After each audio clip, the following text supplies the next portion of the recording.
Real estate has been busy, so I decided to do a few more videos on real estate. So the way I explain real estate to clients, I'll ask them if they've ever bought a used car.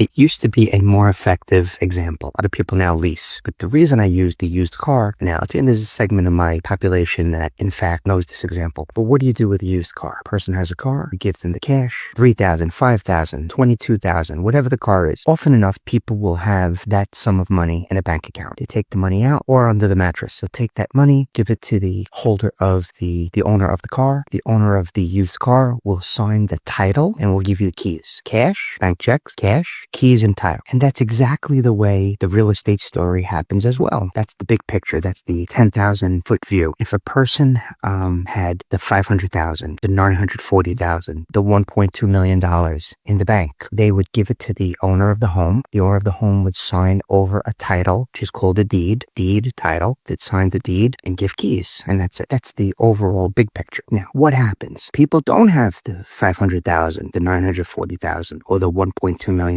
in the bank. Typically don't. And even if they did have it, they might still want to use a lender. At that point, the transaction becomes a little more complicated because a person has to go to a bank. They have to get qualified. They need to receive money. All of this takes place over time, so there needs to be a contract. And I'll go through each of these steps. But for now, it's kind of like buying a used car or a brand new car in the example of using finance. If you need me, frankbrunolaw.com.